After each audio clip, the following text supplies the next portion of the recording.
visiter. À chaque rentrée scolaire, différentes questions peuvent parfois être source de stress, d'inquiétude, mais il y en a une qui apparemment a un statut particulier. Plus de place en crèche, la nounou qui démissionne, et c'est l'agenda familial qui se retrouve sous tension. Reportage Guillemette Allard, Thierry Breton avec notre bureau de Nice.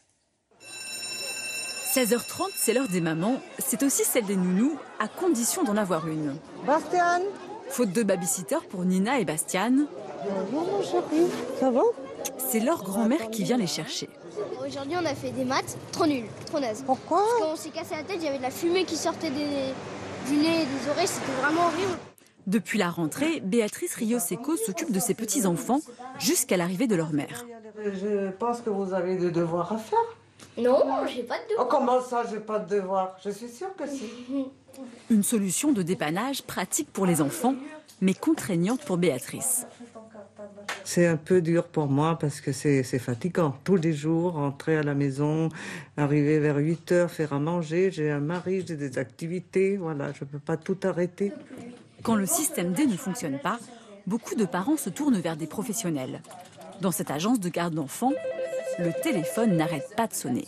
C'est les mardis et les jeudis entre 16h20 et 19h. 300 appels par jour en moyenne, des parents parfois obligés de s'y prendre à la rentrée. Beaucoup de gens se réveillent au dernier moment, mais après, il y a tous ceux qui ne connaissaient pas les plannings pour le sport, etc. de leurs enfants.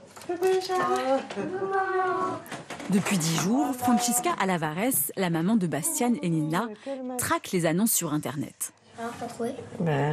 Parce que ça n'est pas disponible tous les jours. Difficile de trouver la perle rare.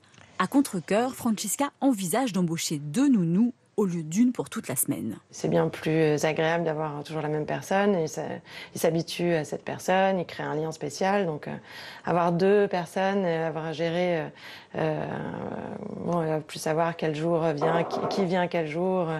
Pour eux, c'est plus compliqué, quoi. Comme Francisca, plus de 120 000 familles en France choisissent de faire garder leurs enfants à domicile. Un chiffre en constante progression. Elle rêvait de remporter une 24e